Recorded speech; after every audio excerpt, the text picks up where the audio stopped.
Previously on Movieology.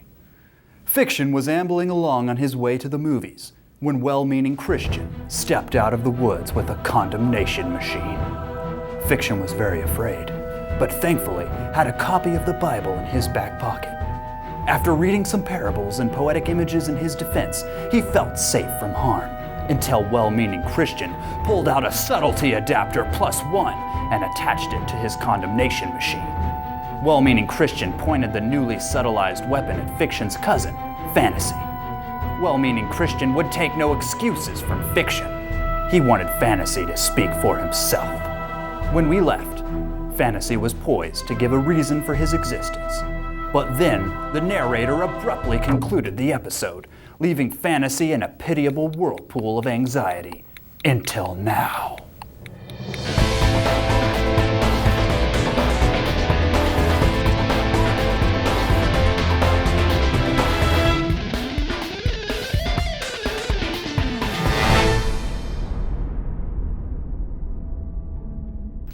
To continue our discussion, and our qualified defense of Fiction's cousin, Fantasy, poor man, why do you think the prophets and Jesus chose to convey the truth in parables? We're not left to guess. Jesus says exactly why in Matthew 13:10-17. And the disciples came and said to him, "Why do you speak to them in parables?" And Jesus answered them, "To you it has been granted to know the mysteries of the kingdom of heaven, but to them it has not been granted. For whoever has, to him more shall be given, and he will have in abundance. But whoever does not have, even what he has shall be taken away from him. Therefore I speak to them in parables, because while seeing they do not see, and while hearing they do not hear, nor do they understand." In their case, the prophecy of Isaiah is being fulfilled, which says, "You will keep on hearing, but you will not understand. You will keep on seeing, but will not perceive. For the heart of this people has become dull, with their ears they scarcely hear, and they have closed their eyes. Otherwise they would see with their eyes, hear with their ears, and understand with their heart, and return, and I would heal them. But blessed are your eyes, because they see, and your ears, because they hear. For truly I say to you, that many prophets and righteous men desired to see what you see, and did not see it, and to hear what you hear, and did not hear it." Though purportedly an explanation, Jesus' answer here is rather cryptic. Does he mean that he does not want to transmit the truth to rebels against God, or that rebels against God really do not comprehend intellectually what Jesus is saying in the parables? I don't think so, since the Bible directly states that the Pharisees, the ears but do not heariest of them all, perfectly understood the thrust of Jesus' parables. Matthew 21:45 says that when they heard his parables, the Pharisees understood that he was speaking about them, and therefore they wanted to kill him, but feared the people. I think what Jesus is saying here is twofold. One, that saving knowledge comes only to those for whom God gives saving, not merely intellectual understanding. But I think that Jesus is also uncovering a very important work of the gospel, one that is very often overlooked. The work of removing all excuses from the rebel against God in preparation for Judgment Day. Now, one of the purposes of the parables was to transmit the truth in such a way that it wasn't recognized as the truth until it was too late to pre-reject it. This seems odd, but it's very important. If Jesus had just come out and told the Pharisees, "You were given leadership over Israel, but you are evil. You and your ilk are responsible for the death of the prophets, and now you want to kill me, God's Son." Now, they would have immediately rejected this as untrue, but it's important in order for God to be justified in the end that the Pharisees recognized the truth of the parables in their hearts and then after rejected them. That way, they have no excuse before God. It's as if the Pharisees were listening to Jesus' stories and they were saying to themselves, "Wow, this feels really familiar somehow. What is this all about? Why do I feel like I've heard this story before? Hey, wait a second, he's talking about me." Now, why would they have thought this unless they recognized the truth of what Jesus was saying? After having recognized the truth of it, they then rejected it, thus becoming their own judges.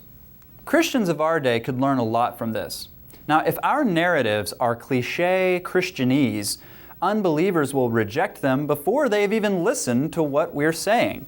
But if we tell good stories, true stories, the unbeliever will listen. He will assess in a new context. He will give the proportion of reality a chance because it doesn't look on the surface like what he has already hardened his heart against, namely the propositional truth. Now, if he rejects it after he accepts that it is good and true, he will understand in his heart and before God that he's really without excuse. But if the fresh context finds the unbeliever grasping for God, it may be that God plants the truth in prepared soil at that moment, and the unbeliever finds himself repenting and turning to God. Now, both works of the gospel are important, both the taking away of excuses and the producing of repentance. And both are served very well by fiction. How is fantasy like a Trojan horse? The main honorable purpose of fiction, then, is not to obscure the truth, but to conceal it from detection until it has already become a realization in the mind of the listener. Now, parables, and by extension fiction and fantasy, are in this sense ideological Trojan horses. The mind must allow them entrance before it can unpack their meaning. Now, this is both good and bad. It's good because God uses this capacity of fiction to convict the potentially penitent. Notice that David was convicted by Nathan, the prophet, by a story, a fictional story. Before David even knew what had hit him, he was convicted of his sin with Bathsheba. In fact, he had condemned himself. He came to a true conclusion before he realized the consequences of his conclusion. The parable freed him to be more objective.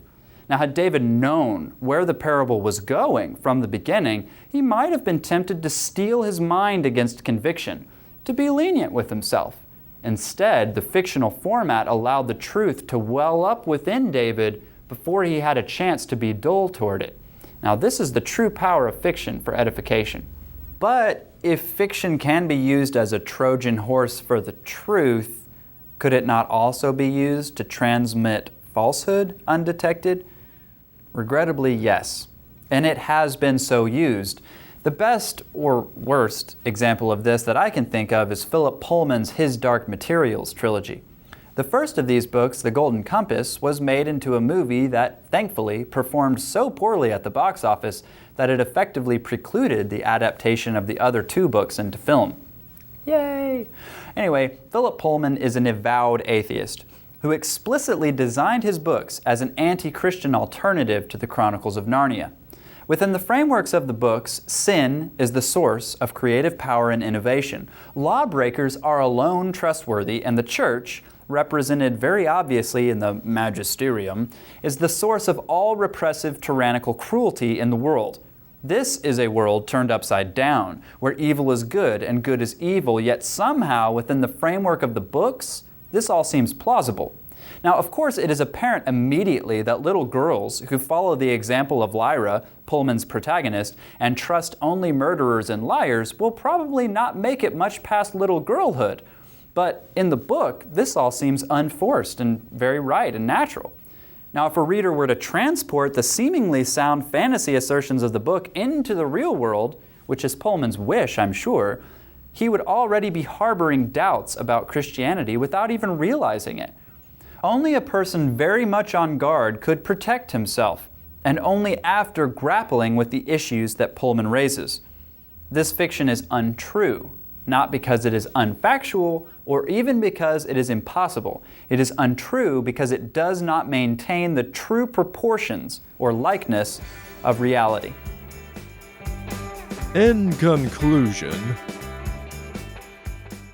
the choice to watch or not to watch fantasy movies is the individual's responsibility.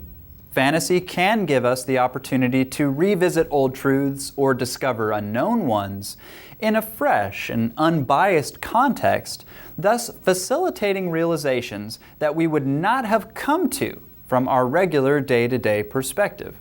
Now, a fresh perspective is sometimes crucial to understanding. But in some cases, this new context is actually being used to distort, obscure, or destroy the truth. Now, my recommendation would be this: accept a given fantasy film as fiction first, assuming you've decided to watch it. Let it have its opportunity to speak. Then afterwards, very carefully, consider what the fictional experience was being used to promote. If the proportions and underlying principles of the fantasy fictional world were transposed onto the true picture of our world found in the scriptures, would all the proportions line up? Or has the fictional universe introduced distortions? In what places is it distorted? In other words, does the fantasy film preserve or pervert God's prescribed order for the universe? Specifically pinpoint any distortions and endeavor to answer them both for the sake of your family and your unbelieving acquaintances. Just because a movie has distortions, it doesn't necessarily mean you shouldn't watch it. It just means you need to know what they are, be able to explain them, and use them in order to engage your culture. In order to make this discussion a little more relevant and interactive, I invite all those who have seen Harry Potter to interact with it in the way I have described. Then post your findings in a comment. To facilitate this, I'll be posting my notes on this movie here in the next day or so.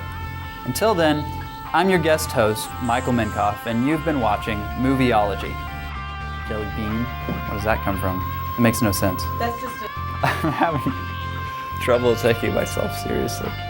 I'm not a jelly bean, though. What's this ring? Can I wear this? Can I wear this? I am neither an alligator nor am I a crocodile. Or a jelly bean. Or applesauce.